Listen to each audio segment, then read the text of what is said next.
Inorganic chemistry paper 603 એની અંદર તમારે સ્ટડી કરવાનું આવશે unit 1A molecular symmetry. Molecular symmetry એટલે થશે આણ્વીય સમમિતિ. બરાબર, એમાં કોઈ પણ અણુ હશે એની સમમિતિ કઈ રીતના હોય છે, કઈ રીતના એ અવકાશની અંદર એનું કઈ રીતનું બંધારણ હોય છે, કઈ રીતના એનું સ્ટ્રક્ચર હોય છે, એ બધું તમારે કઈ રીતના એના રોટેશન આપીએ તો એમાં કઈ કઈ ચેન્જીસ થાય છે ને એ બધું આ સમમિતિના પેપરની અંદર તમારે જોવાનું થશે. એના પછી છે unit 1B complex metric titration એટલે કે સંકીર્ણ મિતિ અનુમાપન. બરાબર, એની અંદર જે સંકીર્ણ સંયોજનો હોય છે એનું ટાઇટ્રેશન કરીને એટલે કે અનુમાપન કરીને એનું પ્રમાણ મેળવવાનું હોય છે. બરાબર, તમે લાસ્ટ સેમમાં પ્રેક્ટિકલમાં EDTA મેથડ ને બધું શીખી ગયા, એ બધું આની અંદર આવશે. એના પછી છે યુનિટ 2A લેન્થેનાઇડ એન્ડ એક્ટિનાઇડ સિરીઝ એટલે કે લેન્થેનાઇડ અને એક્ટિનાઇડ શ્રેણી જે તમે 3D અને 4Dની અંદર જુઓ છો. બરાબર, ડી વિભાગના જે તત્વો આવેલા છે આવર્ત કોષ્ટકની અંદર SPDF, બરાબર, એવી રીતના પાર્ટ પડેલા છે. એની અંદર જે ડી વિભાગના સંક્રાંતિ તત્વો આવેલા છે એની અંદર લેક્ટિનાઇડ અને લેન્થેનાઇડ અને એક્ટિનાઇડ સિરીઝ જે અલગથી આવે છે તમારે એના ગુણધર્મ કઈ રીતના અલગ પડે છે, એના તત્વો, એના વિશે ડિટેલમાં સ્ટડી કરવાનું છે. એના પછી યુનિટ 2B છે hydrides and electron deficiency compound. બરાબર, એટલે કે હાઇડ્રાઇડ અને ઇલેક્ટ્રોન ઉણપ ધરાવતા સંયોજનો.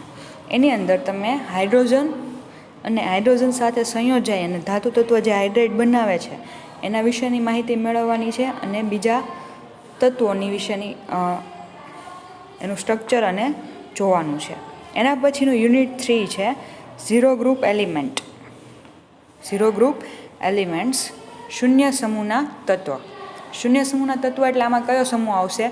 આવર્ત કોષ્ટકનો 18મો સમૂહ. બરાબર, એટલે કે નોબલ ગેસ જે છે એના વિશેની ઇન્ફોર્મેશન મેળવવાની છે, એ કઈ રીતના ઉપયોગી છે, કયા કયા સ્ટ્રક્ચર એ બનાવે છે, એ બધું આમાં તમારે જોવાનું છે. એના પછીનું યુનિટ 4A છે સોલ્વન્ટ એક્સટ્રેક્શન મેથડ એટલે કે દ્રાવક નિષ્કર્ષક મેથડ. એની અંદર આવશે કે કોઈ બે કમ્પાઉન્ડ હોય, બરાબર, તો એને કઈ રીતે અલગ પાડવા. કોઈ બે પદાર્થનું મિક્સર છે તો એને કઈ મેથડથી અલગ પાડવા, સેપરેશન કઈ કઈ રીતે કરવા, એની અલગ અલગ મેથડ તમારે એની અંદર સ્ટડી કરવાની આવશે. બરાબર, કારણ કે જે મિક્સર આપ્યું હોય એને કોઈ પણ ચોક્કસ પ્રકારના દ્રાવકની અંદર દ્રાવ્ય કરીને એક દ્રાવક એની અંદર એક દ્રાવ્ય હશે એ દ્રાવકની અંદર દ્રાવ્ય હશે અને બીજો જે પદાર્થ હશે એની અંદર દ્રાવ્ય હશે નહીં. બરાબર, એટલે એ સેપરેટ થશે. ટૂંકમાં એક બે પદાર્થનું મિક્સર હોય, બે અથવા બેથી વધારે પદાર્થનું, તો એને કઈ રીતના સેપરેટ કરવા એ આ યુનિટમાં તમારે શીખવાનું આવશે. એના પછીનું યુનિટ 4B છે કન્સેપ્ટ ઓફ ક્વોલિટેટિવ એનાલિસિસ એટલે કે આગળ આપણે તમે જોયું, બરાબર, એનાલિસિસ છે એ બે પ્રકારના હોય છે, ક્વોલિટેટિવ અને ક્વોન્ટિટેટિવ. ક્વોલિટેટિવમાં આવશે ગુણાત્મક પૃથ્થકરણ. બરાબર, કોઈ પણ જે સોલ્ટ છે એનું ગુણાત્મક પૃથ્થકરણ કઈ રીતના કરવું એનો કન્સેપ્ટ યુનિટ 4Bની અંદર તમારે ભણવાનું છે. ફરીવાર આ બધા યુનિટના નામ હું તમને ગુજરાતીમાં કહી દઉં, કારણ કે મોસ્ટલી સ્ટુડન્ટ્સની એ જ કમ્પ્લેન હોય છે કે જે સિલેબસ છે ઇંગ્લિશમાં હોય છે. બરાબર, એટલે એના ગુજરાતી નામ ખબર હોતા નથી. તો યુનિટ 1A છે તમારું મોલેક્યુલર સિમેટ્રી, આણ્વીય સમમિતિ. યુનિટ 1B છે કોમ્પ્લેક્સ મેટ્રિક ટાઇટ્રેશન એટલે કે સંકીર્ણ મિતીય અનુમાપન. યુનિટ 2A છે લેન્થેનાઇડ એન્ડ એક્ટિનાઇડ સિરીઝ એટલે કે લેન્થેનાઇડ અને એક્ટિનાઇડ શ્રેણી. યુનિટ 2B છે hydrides and electron deficiency compound, hydride અને ઇલેક્ટ્રોન ઉણપ ધરાવતા સંયોજનો. યુનિટ 3 છે ઝીરો ગ્રુપ એલિમેન્ટ્સ એટલે કે શૂન્ય સમૂહના તત્વ. યુનિટ 4A છે સોલ્વન્ટ એક્સટ્રેક્શન મેથડ એટલે કે દ્રાવક નિષ્કર્ષક પદ્ધતિ.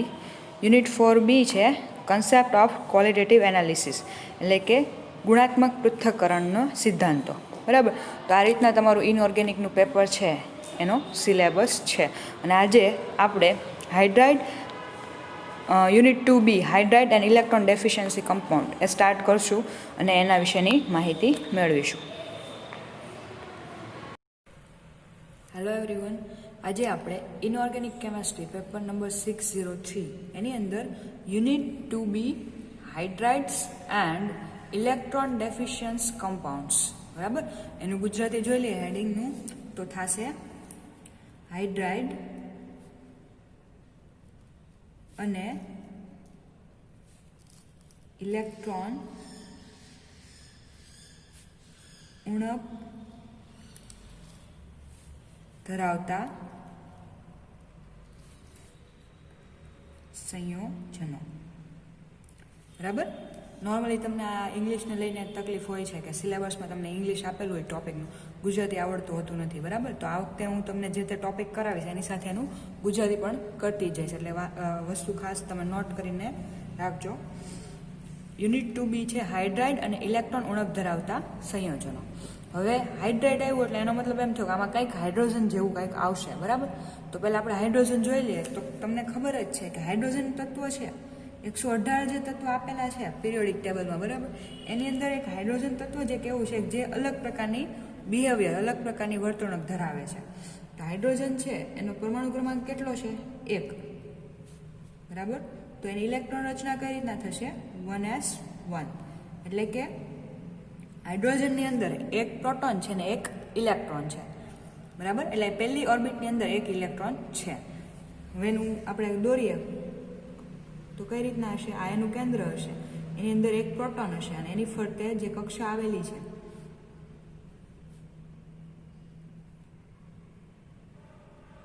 એની ફરતે જે આ કક્ષા આવેલી છે એમાં એક ઇલેક્ટ્રોન હશે, બરાબર.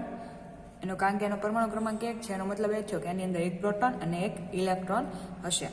હવે આ પ્રોટોન 1 છે, ઇલેક્ટ્રોન 1 છે. આપણને ખબર છે આની અંદર કેટલા બળ કાર્યરત હશે? પ્રોટોન ઇલેક્ટ્રોન વચ્ચે આકર્ષણ બળ હશે, ન્યુક્લિયસ બળ આની અંદર કાર્યરત હશે, બરાબર. આ બધાના કારણે આખું સ્ટ્રક્ચર છે જળવાયેલું રહેશે. પણ હવે જ્યારે બીજું કોઈ તત્વ આની નજીક આવશે, બરાબર, સંયોજન બનાવવા માટે બીજું કોઈ તત્વ નજીક આવશે તો શું થશે? હાઇડ્રોજન છે કઈ રીતના છે કે એની ન્યુટ્રલ ગેસ એટલે કે જે હિલિયમ છે, બરાબર, એની જેવી ઇલેક્ટ્રોન રચના નથી, એટલે કે આ ન્યુટ્રલ નોબલ ગેસ છે નહીં. તો એને સ્ટેબલ થવા માટે શું કરવું પડશે? કાં આ ઇલેક્ટ્રોન છે બીજો એક ઇલેક્ટ્રોન મેળવવો પડશે અથવા તો આ ઇલેક્ટ્રોન ગુમાવવો પડશે, બરાબર. હવે હાઇડ્રોજન પાસે તો આ જે ઇલેક્ટ્રોન છે એ ગુમાવી પણ શકે અને મેળવી પણ શકે. એનું બિહેવિયર છે ધાતુ તત્વ જેવું પણ છે અને અધાતુ તત્વ જેવું પણ છે. તો અમુક વખતે કેવું થાય છે કે એ હાઇડ્રાઇડ એટલે કે નેગેટિવ ઇલેક્ટ્રોન ગુમાવી અને H- બનાવે છે, બરાબર. આવી રીતનું જ્યારે બનાવે સંયોજન ત્યારે એને કહેવાય હાઇડ્રાઇડ. હવે આ H- એટલે કમ્પ્લીટલી ઇલેક્ટ્રોન ગુમાવી નહીં દે, પણ એની સાથે જે સંયોજન આવ્યું હશે, બીજું તત્વ જે આવેલું હશે એની બેની વચ્ચે શેરિંગ કરેલા હશે ઇલેક્ટ્રોન, સહસંયોજક બંધ એની હારે બનાવશે, બરાબર. તો અને જે સંયોજન બનશે એને શું કહેવાય? જે તે તત્વના હાઇડ્રાઇડ કહેવાય. તો હાઇડ્રાઇડની આપણે પહેલી ડેફિનેશન જોઈ લઈએ.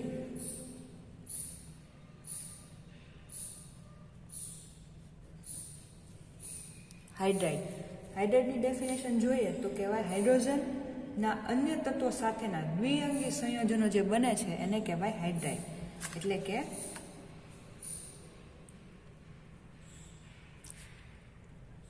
હાઇડ્રોજનના અન્ય તત્વો એટલે કે બીજા ધાતુ અથવા તો અધાતુ તત્વો જે કાંઈ હશે એની સાથેના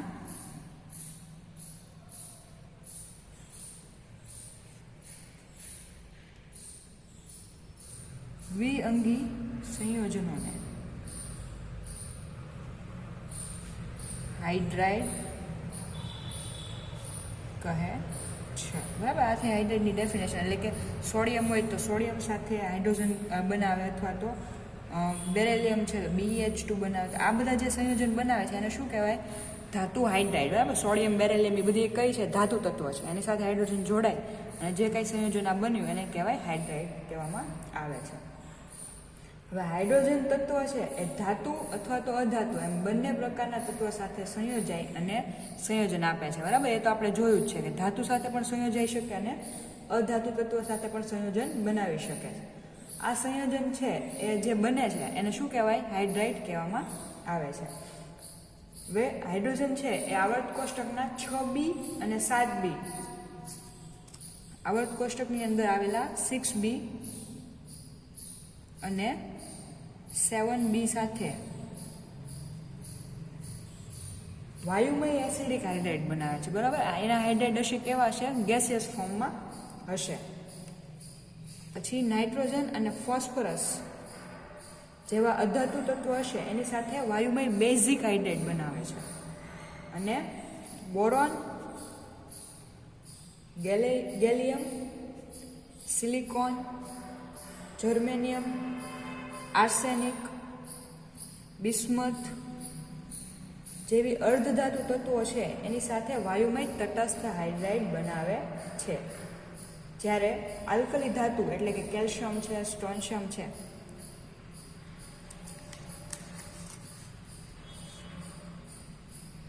આલ્કલી ધાતુ એટલે આલ્કલી ધાતુમાં કઈ આવશે? કેલ્શિયમ, સ્ટ્રોન્શિયમ, બેરિલિયમ સાથે તે ક્ષાર જેવા ઘન હાઇડ્રાઇડ બનાવે છે. બરાબર, અલગ અલગ જે હાઇડ્રાઇડ બને છે અને કઈ રીતનો ગુણધર્મ છે એ દેખાડ્યું છે અહીંયા. શું કરે છે? હાઇડ્રોજન જ્યારે સંયોજાય એટલે સમૂહ 6B અને 7B ના જે તત્વો છે એની સાથે જ્યારે હાઇડ્રોજન સંયોજાય ત્યારે કેવા બનાવશે?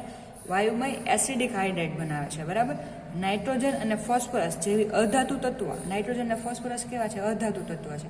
એની સાથે હાઇડ્રોજન સંયોજાઈને જે બનાવે છે હાઇડ્રાઇડ એ કેવા હશે? આની સાથે કેવા હશે? વાયુમય એસિડિક. બરાબર, નાઇટ્રોજન ફોસ્ફરસ જેવી અધાતુ સાથે બનાવશે હાઇડ્રાઇડ એ હશે વાયુમય બેઝિક હાઇડ્રાઇડ. બરાબર, અને boron, gallium, silicon, germanium, arsenic, bismuth જેવી અર્ધધાતુ સાથે જે બનાવશે એ કેવા છે? વાયુમય તટસ્થ હાઇડ્રાઇડ હશે. એટલે આ બધા ગેસિયસ ફોર્મમાં છે. બરાબર, પણ આનો નેચર એસિડિક હશે, આનો નેચર બેઝિક હશે અને આ છે કેવા છે? ન્યુટ્રલ હશે. પણ જ્યારે કેલ્શિયમ આલ્કલી ધાતુ છે, કેલ્શિયમ, સ્ટ્રોન્શિયમ, બેરિલિયમ એની સાથે જે બનાવશે હાઇડ્રાઇડ એ કેવા છે? ક્ષાર જેવા છે અને ઘન હાઇડ્રાઇડ હશે. બરાબર, એ વાયુ ફોર્મમાં હશે નહીં સોલિડ ફોર્મમાં હશે. બરાબર, આ થયું હાઇડ્રાઇડ કોને કહેવાય અને એની બેઝિક ઇન્ફોર્મેશન. બરાબર, હવે હાઇડ્રાઇડનું વર્ગીકરણ કઈ રીતના કરવામાં આવે? તો એનું વર્ગીકરણ 3 રીતે કરવામાં આવે. પહેલી છે ક્ષાર જેવા અથવા તો સેલાઇન અથવા તો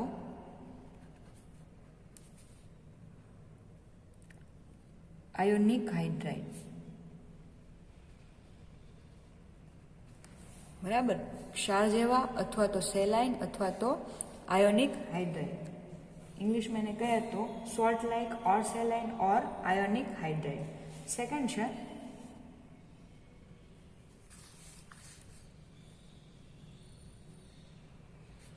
સહસંયોજક અથવા તો આણ્વીય હાઇડ્રાઇડ.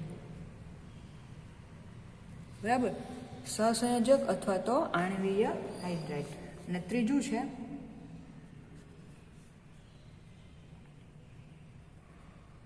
ધાત્વિક હાઇડ્રાઇડ અથવા તો અંતરાલીય હાઇડ્રાઇડ.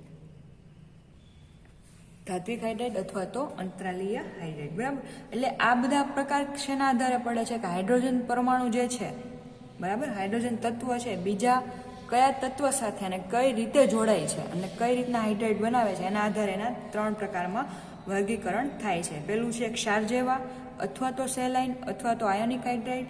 સેકન્ડ છે સહસંયોજક અથવા તો આણ્વીય હાઇડ્રાઇડ. અને થર્ડ છે ધાત્વિક હાઇડ્રાઇડ અથવા તો અંતરાલીય હાઇડ્રાઇડ. બરાબર, આ ત્રણેયમાં આપણે ડિટેલમાં આગળ જોવાનું જ છે.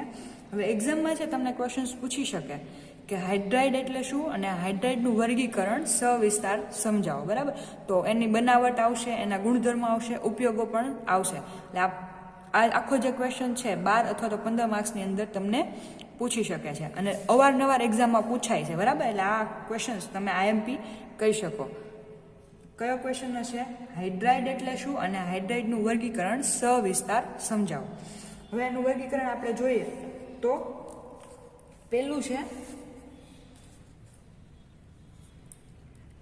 ક્ષાર જેવા અથવા તો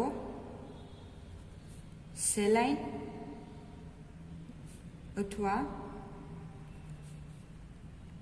આયોનિક હાઇડ્રાઇડ. બરાબર. હવે અહીંયા તમે જુઓ તો ક્ષાર એટલે કે સોડિયમને ક્ષાર કોને કહેશું? સોડિયમ અને ક્લોરીન જોડાય અને જે NaCl બનાવે એ શું થયું? આપણો સોલ્ટ થયો. બરાબર. એવી રીતના પોટેશિયમ ને ક્લોરીન જોડાઈને બનાવે એ શું થયો? સોલ્ટ. એટલે એવી રીતના કોઈક સોલ્ટ બનાવે તો એને કહેવાય ક્ષાર. બરાબર. અથવા તો આયોનિક હાઇડ્રાઇડ. આયનથી થયું હોય એટલે હાઇડ્રોજન ઇલેક્ટ્રોન આપ્યું હોય અને બીજા તત્વોએ ઇલેક્ટ્રોન સ્વીકારીને બંને વચ્ચે બંધ બનીને હાઇડ્રાઇડ બન્યું હોય તો એને કહેવાય આયોનિક હાઇડ્રાઇડ. એટલે કે આની જોઈએ આની અંદર તો શું થશે કે બહુ ઊંચી હાઇડ્રોજન છે એની વિદ્યુત ઋણતા કેવી છે? વધારે છે. બરાબર. હાઇડ્રોજનની વિદ્યુત ઋણતા કેટલી છે? વધારે છે. તો બીજું કોઈ તત્વ માનો કે સોડિયમ આની સાથે સંયોજાય છે તો એની વિદ્યુત ઋણતા કેવી છે? નીચી વિદ્યુત ઋણતા છે. બરાબર. નીચી વિદ્યુત ઋણતા હશે. એટલે કે બહુ નીચી વિદ્યુત ઋણતા ધરાવતા તત્વો આ પ્રકારના હાઇડ્રાઇડ બનાવશે. કયા હાઇડ્રાઇડ બનાવશે? ક્ષાર જેવા અથવા તો સેલાઇન અથવા તો આયોનિક હાઇડ્રાઇડ. બરાબર. આ બનાવશે. આ તત્વો હાઇડ્રોજનમાં ઇલેક્ટ્રોનની ફેરબદલી કરવા માટે પૂરતા સબળ રિડક્શન કરતા હશે. એટલે શું કરશે? રિડક્શન કરશે. એટલે હાઇડ્રોજનમાં જે ઇલેક્ટ્રોન હશે એ મેળવી લેશે. આવર્ત કોષ્ટકમાં સમૂહ 1A 1Aમાં કયા કયા તત્વો આવ્યા છે?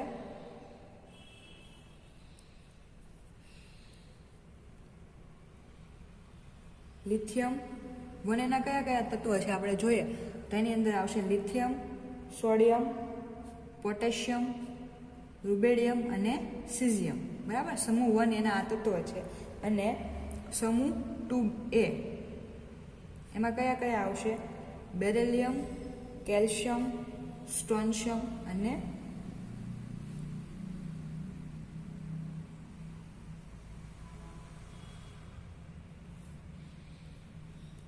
બેરિલિયમ. બરાબર. આ જે તત્વો છે એ હાઇડ્રાઇડ બનાવે છે. એને સામાન્ય સૂત્ર કયું હશે? MHX. બરાબર. આ જે હાઇડ્રાઇડ બનાવે એનું સામાન્ય સૂત્ર શું હશે? MHX. X એટલે જેટલા હાઇડ્રોજન તત્વો એની સાથે સંયોજાય. બરાબર. એની સંખ્યા હશે. હવે આમાં કેવું થાય કે જે ફર્સ્ટ એ સમૂહ છે લિથિયમ, સોડિયમ, રૂબેડિયમ. બરાબર. આ બધાની વિદ્યુત ઋણતા હાઇડ્રોજનની વિદ્યુત ઋણતા કરતાં ઓછી છે. તો એ શું કરશે? એકબીજાનો ઇલેક્ટ્રોનની આપલે કરી અને હાઇડ્રાઇડ બનાવશે. બરાબર. એટલે શું બનશે? એક પ્રકારનો ક્ષાર બનશે. તો આને શું કહેવાય? આયોનિક હાઇડ્રાઇડ અથવા તો ક્ષાર જેવા હાઇડ્રાઇડ અથવા તો સેલાઇન હાઇડ્રાઇડ. બરાબર. હવે આગળ જોઈએ તો આ સંયોજનો છે આયોનિક લેટાઇસ વાળા ઘન પદાર્થ છે જેથી તેમને આયોનિક હાઇડ્રાઇડ પણ કહેવામાં આવે છે. એટલે કે આનો જે હાઇડ્રાઇડ બનશે લિથિયમનો હાઇડ્રાઇડ કયો હોય તો લિથિયમ હાઇડ્રાઇડ છે, સોડિયમ હાઇડ્રાઇડ છે. બરાબર. પોટેશિયમ હાઇડ્રાઇડ છે, સીઝિયમ હાઇડ્રાઇડ છે, બેરિલિયમ હારે BeH2 બનાવશે, Mg હારે MgH2 બનાવશે. આ બધા જે હાઇડ્રાઇડ બનાવે, કેલ્શિયમ હારે CaH2 બનાવશે. તો આ બધા જે હાઇડ્રાઇડ છે બરાબર તો એનું બંધારણ કેવું હશે? આયોનિક લેટાઇસ જેવું બંધારણ હશે. તેથી એને શું કહેવાય? આયોનિક હાઇડ્રાઇડ કહેવામાં આવે છે. હવે એની બનાવટ જોઈએ તો આ જે હાઇડ્રાઇડ આપણે આગળ જોયા તો એની બનાવટ જોઈએ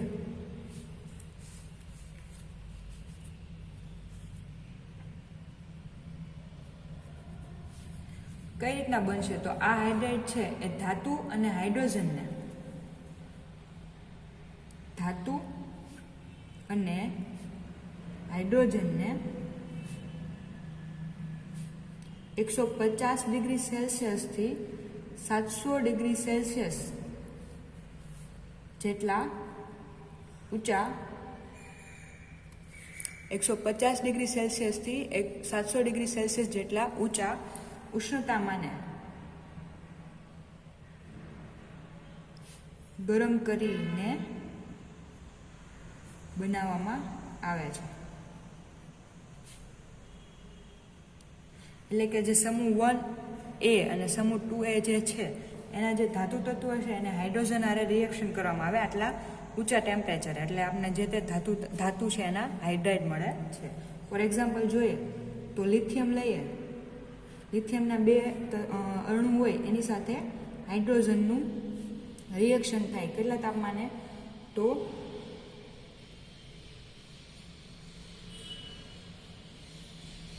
300 થી 600 ડિગ્રી સેલ્સિયસ તાપમાને એને ગરમ કરવામાં આવે તો આપણને શું મળશે? 2LiH એટલે કે લિથિયમ હાઇડ્રાઇડ મળે છે. એવી જ રીતે સોડિયમ છે, એની હાઇડ્રોજન હારે રિએક્શન કરીએ 300 થી 400 ડિગ્રી સેલ્સિયસ તાપમાન સુધીમાં સોડિયમ હારે રિએક્શન કરીએ તો આપણને શું મળશે? Sodium hydride. એવી રીતના કેલ્શિયમ છે, તો કેલ્શિયમ અને હાઇડ્રોજનની 150 થી 300 ડિગ્રી સેલ્સિયસ તાપમાને ગરમ કરીએ તો આપણને શું મળશે? કેલ્શિયમ હાઇડ્રાઇડ મળે છે. બરાબર. હવે આ રીતના સમૂહ 1A અને 2A ના જે ધાતુ છે એની સાથે હાઇડ્રોજન સંયોજાય ને આટલા ટેમ્પરેચર એને ગરમ કરીએ તો એ પ્રમાણે આપણને એના તો આવી રીતના સમૂહ 1A અને સમૂહ 2A ના ધાતુ તત્વો હાઇડ્રોજન સાથે સંયોજાય અને આટલા ટેમ્પરેચરે પ્રક્રિયા કરી અને ફોલોવિંગ અનુવર્તી હાઇડ્રાઇડ બનાવે છે. તો આના ગુણધર્મ જોઈએ તો કઈ રીતના હોય? તો આ જે હાઇડ્રાઇડ આપણને મળશે એ કેવા હશે? રંગવિહીન, ગંધવિહીન અને સ્ફટિકમય ઘન સંયોજનો હશે. કેવા હશે? એને કોઈ રંગ હશે નહીં, એટલે કે રંગવિહીન, ગંધવિહીન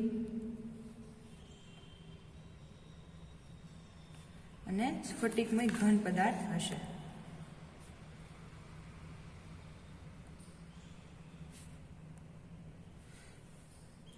અને એની દ્રાવ્યતા જોઈએ તો કાર્બનિક દ્રાવકમાં અદ્રાવ્ય હશે. બરાબર. કાર્બનિક દ્રાવક એટલે કે બેન્ઝીન છે કે કેલ્શિયમ ક્લોરાઇડ એની અંદર દ્રાવ્ય થશે નહીં. કાર્બનિક દ્રાવકની અંદર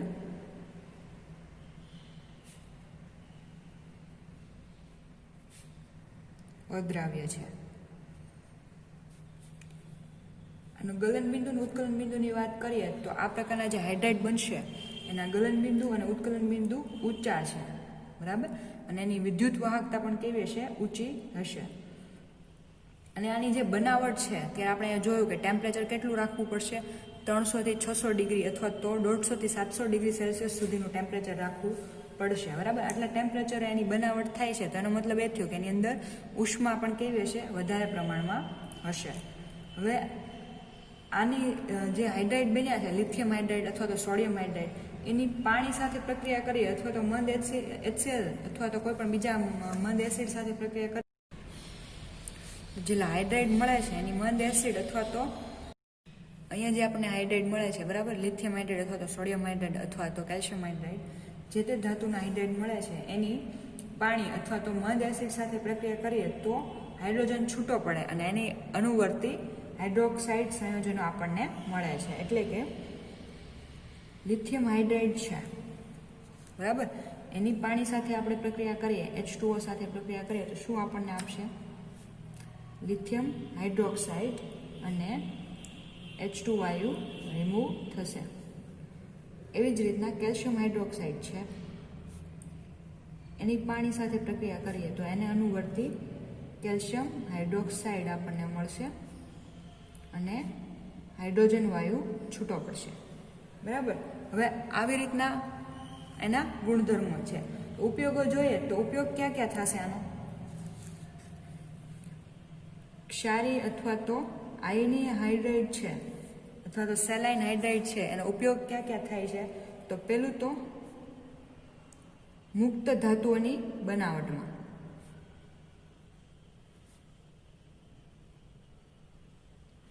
બરાબર, સોડિયમ અથવા તો લિથિયમ છે એના મુક્ત સંયોજનમાં આપણે જોતી હોય, સોડિયમ ફોર્મમાં એટલે પ્યોર ફોર્મમાં જોતી હોય તો આ હાઇડ્રાઇડમાંથી એને મેળવી શકાય છે. એટલે એનો ઉપયોગ મુક્ત ધાતુઓની બનાવટમાં થાય છે.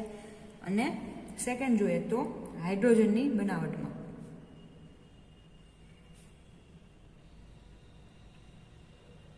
બરાબર. અહીંયા આપણે આગળ જોયું જ તે કે જે તે ધાતુના હાઇડ્રાઇડ હોય એની પાણી સાથે રિએક્શન થાય તો એનો હાઇડ્રોક્સાઇડ બને અને H2 વાયુ મુક્ત થાય છે. એટલે હાઇડ્રોજન વાયુ બનાવવો હોય તો એમાં પણ આ હાઇડ્રાઇડ વપરાય છે. એના પછી જુદા જુદા કાર્બનિક સંયોજનોની બનાવટમાં, બરાબર, અલગ અલગ પ્રકારના જે કાર્બનિક દ્રાવક બનાવવા હોય અથવા તો કાર્બનિક સંયોજનો બનાવવા હોય તો એના માટે પણ આ હાઇડ્રાઇડ વપરાય છે. એના પછી સોડિયમ હાઇડ્રાઇડ અને સોડિયમ હાઇડ્રોક્સાઇડનું મિશ્રણ જે છે, સોડિયમ હાઇડ્રાઇડ અને સોડિયમ હાઇડ્રોક્સાઇડનું મિશ્રણ જે છે એ લોખંડ ઉપર જામેલા થરને દૂર કરવા વપરાય છે. એટલે કે કાટ દૂર કરવા, લોખંડ ઉપર જે ઓક્સિડેશનની પ્રોસેસ થઈને જે લોખંડ પર કાટ લાગ્યો હોય, કાટને દૂર કરવા માટે સોડિયમ હાઇડ્રાઇડ અને સોડિયમ હાઇડ્રોક્સાઇડનું મિશ્રણ વાપરવામાં આવે છે. બરાબર. તો અત્યાર સુધી આપણે અહીંયા સુધીમાં શું જોયું કે હાઇડ્રાઇડ એટલે શું, એના કયા કયા વર્ગીકરણ એનું કઈ રીતના થાય, તો કે ક્ષાર અથવા તો સેલાઇન અથવા તો આયોનિક હાઇડ્રાઇડ. બીજું વર્ગીકરણ એનું સંયોજક સહસંયોજક હાઇડ્રાઇડ અથવા તો આણ્વિક હાઇડ્રાઇડ.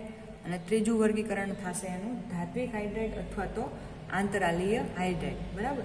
એની અંદર આપણે જોયું પહેલું કયું છે, ક્ષાર જેવા અથવા તો સેલાઇન અથવા તો આયોનિક હાઇડ્રાઇડ. બરાબર. તો આવા હાઇડ્રાઇડ કોણ બનાવશે, તો સમૂહ 1A અને સમૂહ 2A જે તત્વ છે કે જેની વિદ્યુત ઋણતા કેવી છે, બહુ નીચી છે. બરાબર. જેની વિદ્યુત ઋણતા સૌથી નીચી છે એવા ધાતુ તત્વ છે એ હાઇડ્રોજન સાથે સંયોજાઈને આ પ્રકારના હાઇડ્રાઇડ બનાવશે.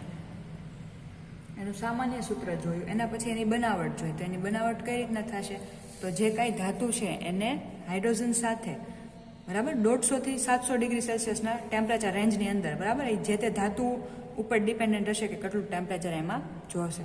તો એટલા ઊંચા તાપમાને એને હાઇડ્રોજન સાથે ગરમ કરવામાં આવે છે તો એને અનુવર્તી હાઇડ્રાઇડ આપણને મળે છે. હવે જે આ હાઇડ્રાઇડ મળે છે, બરાબર, તો એના ગુણધર્મ કેવા છે, તો એ રંગવિહીન છે, ગંધવિહીન છે, એટલે કોઈ પણ પ્રકારની સ્મેલ આવશે નહીં આપણને, અને સ્ફટિકમય ઘન પદાર્થ છે. બરાબર. કારણ કે આગળ આપણે જોયું આને આયોનિક હાઇડ્રાઇડ કહેવામાં આવે છે. એનો મતલબ એ શું થયો કે આ આયોનિક લેટાઇસ બનાવે છે. અને દ્રાવ્યતાની વાત કરીએ તો જે આ હાઇડ્રાઇડ છે એ કાર્બનિક દ્રાવકમાં કેવા હશે, અદ્રાવ્ય હશે. અને પાણી અથવા તો એસિડ સાથે પ્રક્રિયા કરીએ ત્યારે શું થશે, એને અનુવર્તી હાઇડ્રોક્સાઇડ બનાવશે અને H2 વાયુ દૂર થશે. બરાબર. આ ઉપરાંત એની બનાવટની અંદર જ આટલી ઉષ્મા વપરાય છે. એનો મતલબ એ થયો કે આ ઉષ્મા વધારે ધરાવતા હશે અને એની વિદ્યુત વાહકતા પણ કેવી હશે, વધુ હશે. બરાબર. અને એના ગલન બિંદુ અને ઉત્કલન બિંદુ પણ કેવા છે, ઊંચા છે. તો આ બધા એના ગુણધર્મ થયા. એના પછી આપણે એના ઉપયોગો જોયા. તો ક્યાં ક્યાં વપરાશે, તો મુક્ત ધાતુની બનાવટમાં, હાઇડ્રોજનની બનાવટમાં અને અલગ અલગ પ્રકારના કાર્બનિક સંયોજનની બનાવટમાં.